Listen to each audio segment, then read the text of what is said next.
Excuse me, sir. Yes, Ravi. So I need your sign on this paper, sir.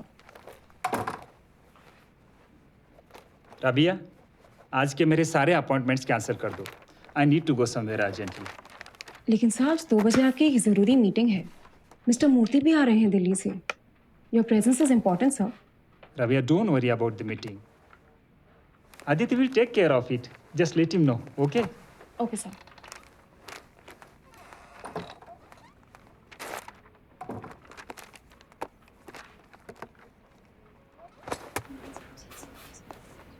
ए महेश, ये तुझे अचानक से क्या हो गया यार? इतनी जरूरी मीटिंग छोड़कर जा रहा है? तुझे पता ना ये मीटिंग हमारी कंपनी के लिए कितनी इंपॉर्टेंट है. करोड़ों का कॉन्ट्रैक्ट हाथ लग सकता है यार. देख आदि, ये बिजनेस और लाखों करोड़ों की चक्कर में ना मुझे पहले बहुत देर हो चुकी है. मैं अब और ज्यादा देर नहीं कर सकता यार. और वैसे भी तू है ना, मुझे पक्का यकीन है ये डील तो अपने कंपनी के नाम करवा ही लेगा. All the best, okay?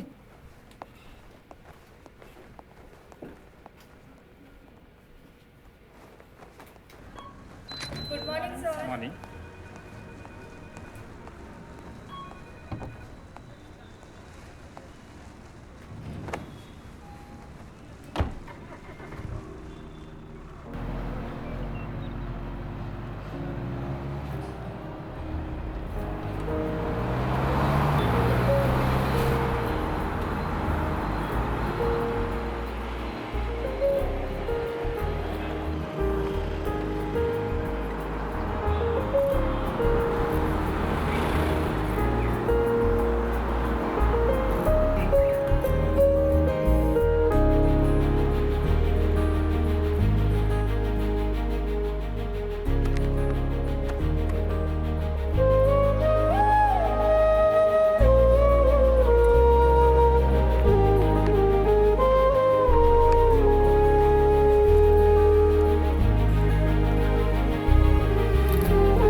भगवान बुद्ध के जन्मस्थली का दर्शन करने और बौद्ध ग्रंथों का अध्ययन करने के लिए युआन सांग नाम का चीनी बौद्ध भिक्षु 7वीं शताब्दी में भारत आया था.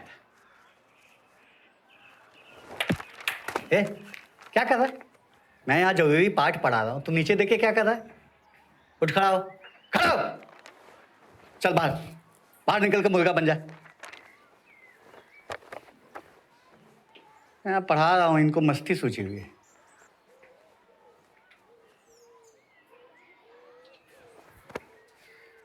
हाँ तो बच्चों, मैं किसके बारे में बता रहा था? युआन सांग.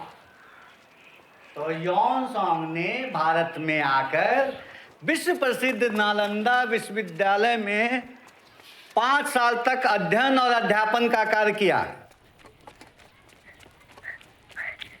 माँ, माँ. महेश, यहाँ क्या कर रहा है? जा वापस स्कूल जा. माँ, मुझे भी तेरे साथ आना है. पागल हो गया है क्या तू? चुपचाप वापस जा, वरना मास्टर जी बहुत पिटाई करेंगे. जा. माँ, आने देना माँ.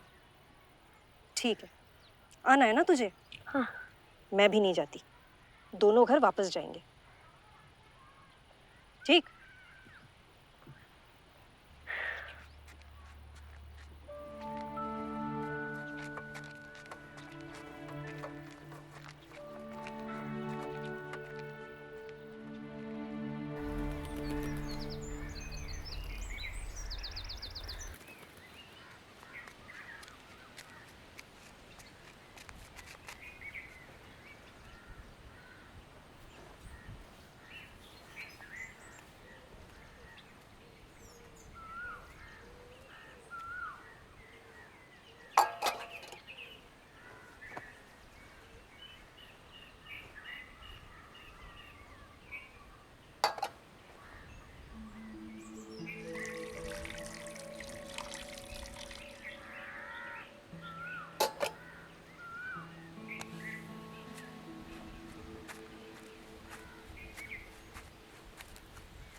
मैंने क्या बोला सुना नहीं?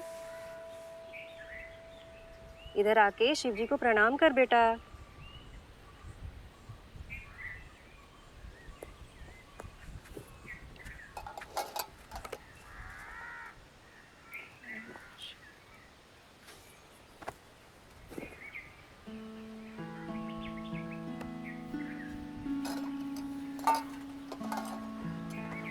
चल आजा।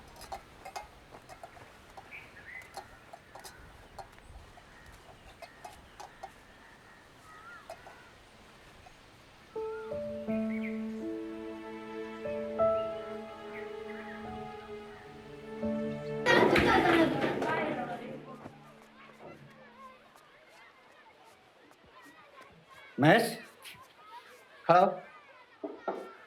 कल कहाँ भाग गया था? बाहर खड़ा किया तो भागने का लाइसेंस मिल गया। तू ऐसे नहीं मानेगा, हाथ आगे कर। कर आगे।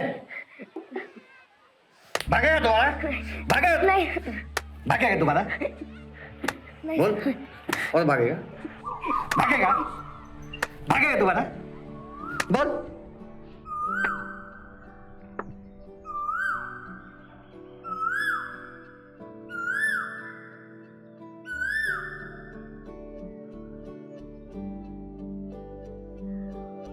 महेश, बैठ जा।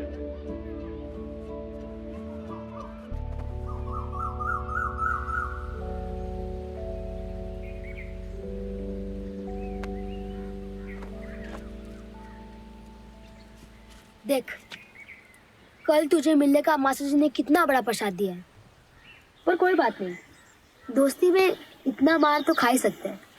लेकिन तेरा अच्छा है यार, तुझे स्कूल भी नहीं जाना पड़ता, मास्टर जी से मार नहीं खानी पड़ती और घर वालों से डांट भी नहीं पड़ती। चल ठीक है, वो सब छोड़।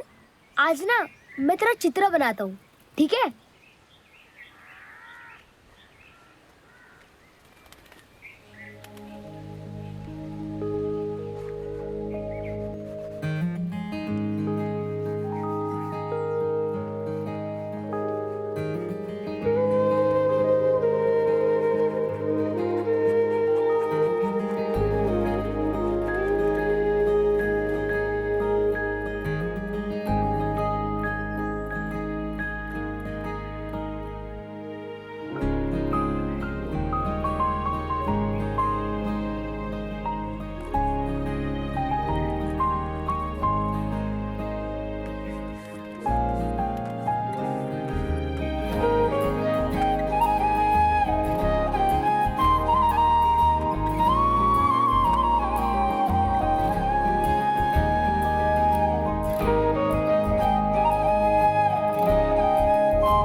आज मैं आप सभी को वृक्षों के बारे में कुछ महत्वपूर्ण जानकारी देने जा रहा हूँ। वैसे तो हम सभी जानते हैं वृक्षों का हमारे जीवन में बड़ा योगदान है। इनसे हमें फल, फूल, छांव, लकड़ी, दवाइयाँ, इतनी सारी चीजें प्राप्त होती हैं। और जिसके बिना हम 5 मिनट भी जीवित नहीं रह सकते, वो ऑक्सीजन भी हमें पेड़ों से ही मिलता है। क्या आप सभी लोगों को पता है एक आदमी को जीवित रहने के लिए साल में कितने ऑक्सीजन की जरूरत होती है? तकरीबन 740 किलोग्राम। और इतना ऑक्सीजन पैदा करने के लिए हमें कम से कम 7-8 पेड़ों की जरूरत होती है। तो हर व्यक्ति को अपनी ऑक्सीजन पूर्ति के लिए कम से कम 7-8 पेड़ तो लगा ही देने चाहिए। लेकिन आजकल देखने को बड़ा उल्टा ही मिल रहा है।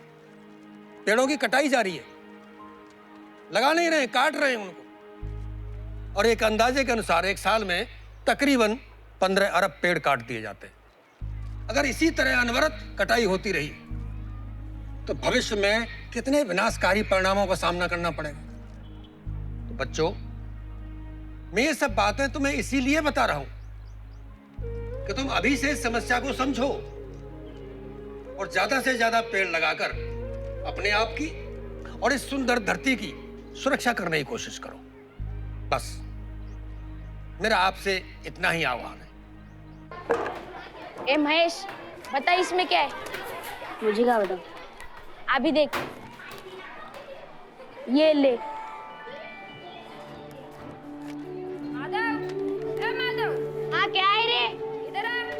हाँ ठीक है, आ रहा हूँ।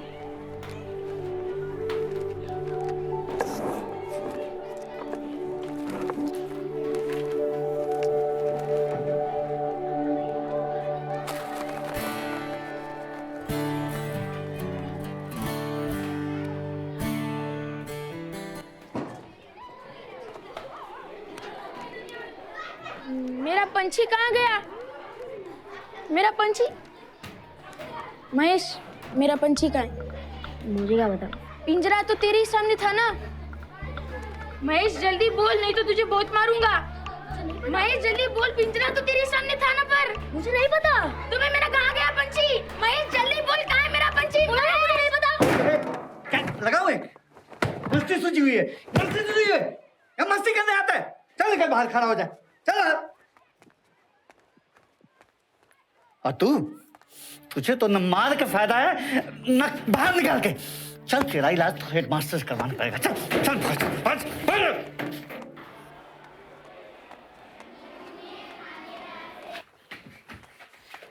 एक खड़ा है। क्या बात है मास्टर, इसे ऐसे पकड़ के क्यों ला रहे हो? सर मैं इस बच्चे से तंग आ गया हूं। पर किया क्या इसने? सर क्लासरूम में ध्यान है ही नहीं। खिड़की के बाहर देखना, चिड़ियों की आवाजें सुनना। सर पढ़ाते वक्त पेड़ और जानवरों की चित्र बनाना इनकी आदत हो गई। पंछियों की आवाज में तो भाई साहब ऐसे खो जाते हैं सर, जैसे क्लासरूम में है ही नहीं। कितना समझाया, डांटा, छड़ी भी चलाई, लेकिन इनके ऊपर में कोई असर नहीं हो रहा है। सर अब आप ही समझाइए कि इनके भेजे में कुछ घुसे। कोई बात नहीं, मैं समझाता हूं इसको। आप जाइए, आपकी क्लास का टाइम हो रहा है। जी सर। महेश बेटा इधर आ, इधर आ। देख बेटा, मुझे पता है तुझे पेड़ पौधे और जीव जंतुओं से बड़ा लगाव है? इनकी सहायता करने से तुझे बड़ी खुशी मिलती है ना? और सबसे अच्छी बात, तुझे पर्यावरण की समस्याओं की बड़ी अच्छी समझ है। और इस उम्र में इस तरह की समझ होना ये तो बड़ी दुर्लभ बात है। तो बेटा मैं चाहता हूं कि तू बड़ा होकर के पर्यावरण की रक्षा के लिए कुछ व्यापक काम करे।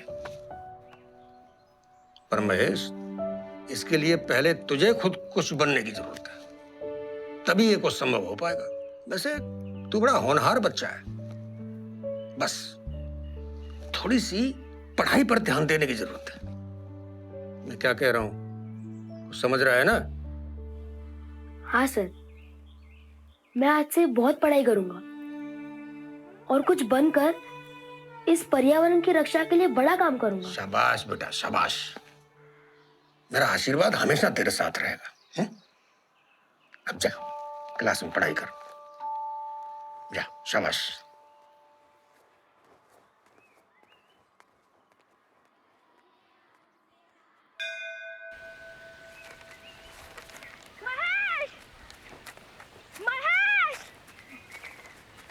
अरे क्या हुआ, इतना कुछ ला रहा है? अरे तू यहाँ बैठा है और वहाँ तेरे खेत में। मेरे खेत में? मेरे खेत में क्या हुआ है? तू ही जाके देखना।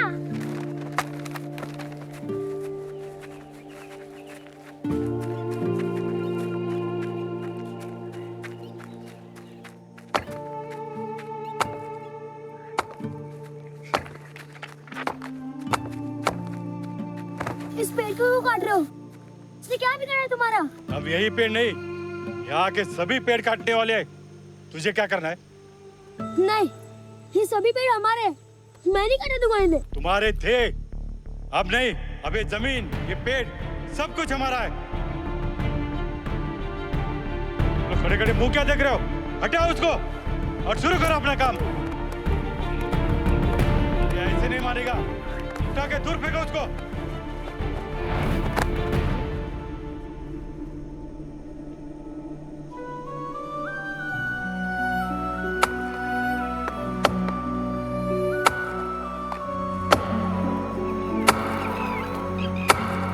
बाबा देखिए ना, ये क्या हो रहा है? उन्होंने हमारी जमीन ले ली और अब पेड़ भी काट रहे हैं।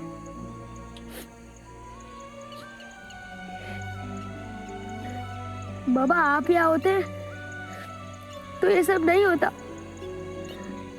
आप हमें छोड़कर क्यों चले गए? क्यों चले गए बाबा, क्यों चले गए?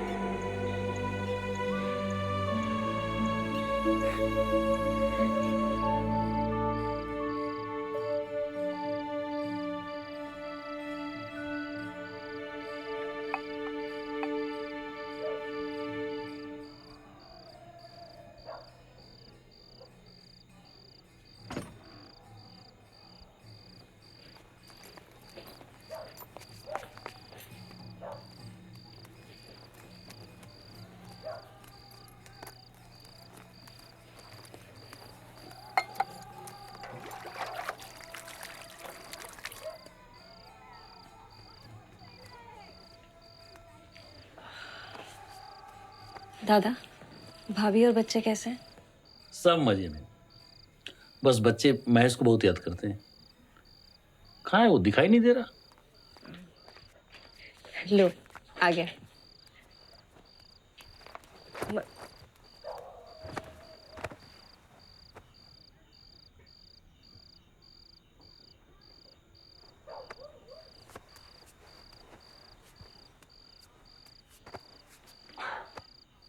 क्या हो गया बेटा, इतना नाराज क्यों है? कुछ नहीं माँ, मुझे नींद आ रही है, मुझे सोने दे। अरे तेरे मामा तेरे लिए शहर से मिठाइयाँ लाए, चल उठ, आजा। मुझे नहीं खाना माँ, मुझे भूख नहीं है। अरे पर ऐसा भूखा सोएगा क्या? चल। मैंने कहा ना मुझे भूख नहीं है।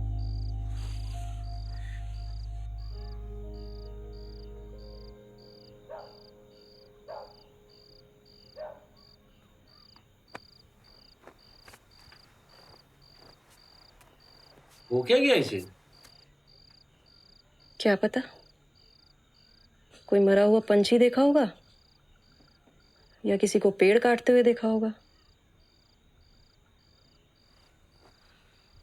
भगवान जाने क्या होगा इस बच्चे का। किसी भी जीव को तकलीफ में नहीं देख सकता। मुझे तो इसकी बड़ी फिक्र लगी रहती है। तू खामखा फिक्र करती रहती है सुमन। अभी वो बच्चा है, बड़ा होके सब समझ जाएगा। कैसे फिक्र ना करूं दादा, इसका बाप भी तो ऐसे ही था, हमेशा दूसरों की चिंता। किसी और का बच्चा कुएं में गिरा, अपनी जान दांव पे लगा दी।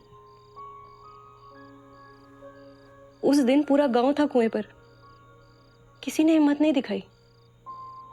और इन्होंने देखते ही देखते कुएं में छलांग लगाई और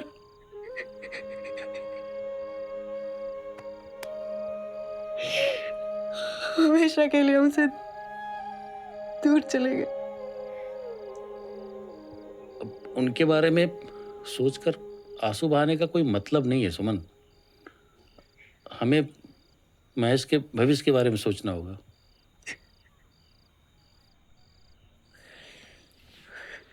मैं क्या कहता हूं, तुम और महेश मेरे साथ शहर क्यों नहीं चलते? वहां किसी अच्छे से स्कूल में इसका दाखिला करा देता हूं। वहां रहकर कम से कम पढ़ाई तो करेगा।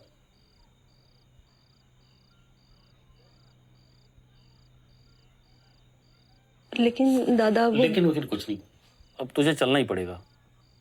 वैसे भी तू यहां रह के क्या करेगी? उन लोगों ने तेरी जमीन छीन ली और अब घर पे भी दावा कर लिया है। तुझे वो लोग इस घर से कभी भी बेघर कर देंगे। तू समझ रही है ना सुमन?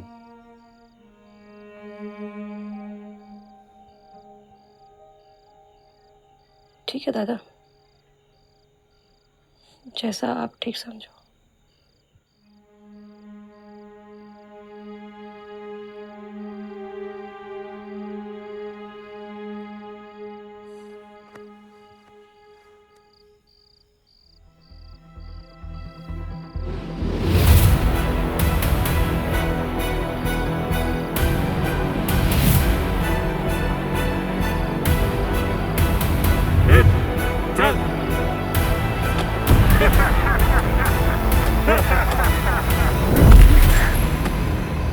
महेश, क्या हुआ बेटा?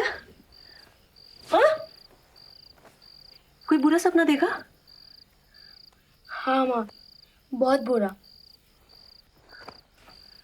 कुछ नहीं होता, सपना ही तो है।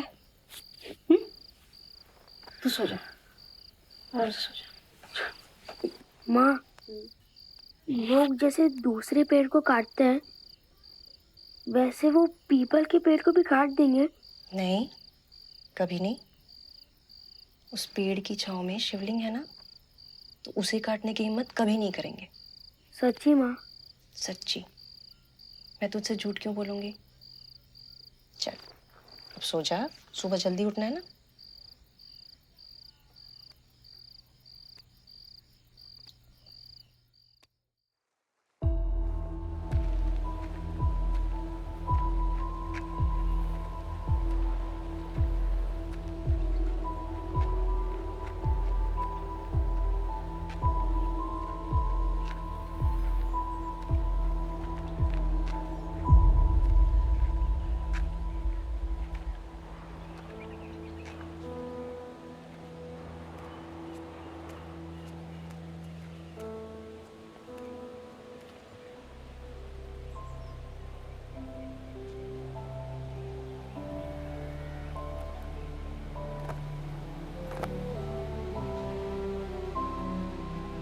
दोस्त, मुझे एक गांव छोड़कर जाना पड़ रहा है। तुझसे दूर जाने का तो मन ही नहीं कर रहा, लेकिन क्या करूं, जाना तो पड़ेगा ही। क्योंकि अब हमारा यहाँ कुछ भी नहीं रहा। पर तू फिक्र मत कर, जब मैं पढ़ लिख कर बड़ा आदमी बन जाऊंगा ना, तब मेरे पास ढेर सारा पैसा होगा और उन्हीं पैसों से मैं पूरी जमीन खरीदूंगा। फिर तू हमेशा के लिए मेरा हो जाए। तो अब मैं बड़ा बनकर ही तुझसे मिलने आऊंगा।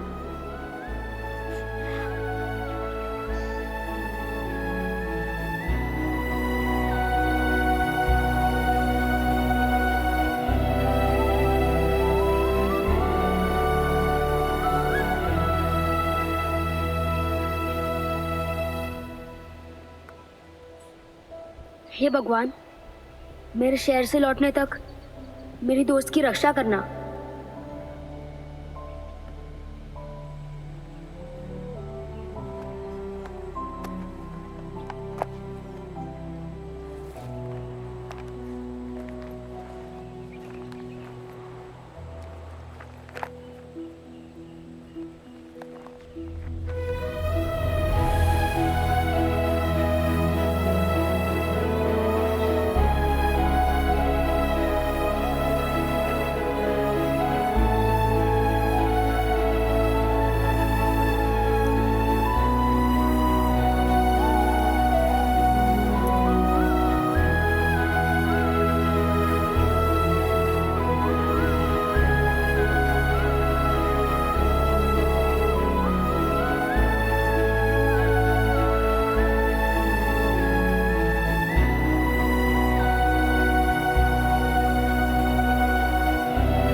चाचा, कहीं हम रास्ता तो नहीं भटक गए? नहीं साहब, हम सही रास्ते पर ही है। तो फिर यहाँ के पेड़ पौधे कहाँ गए? इनको कौन सा जानवर निकल गया? और कौन सा जानवर निकलेगा साहब, एक ही तो है जो भगवान की दी हुई हर चीज का विनाश करता है और परिणाम भुगतने की बारी आई ना तो उसी भगवान से याचना करता है। सही कहते हो चाचा, इतनी मूर्खता भरे काम करने के बावजूद खुद को बुद्धिमान समझने वाला दुनिया में दूसरा कोई जानवर है ही नहीं।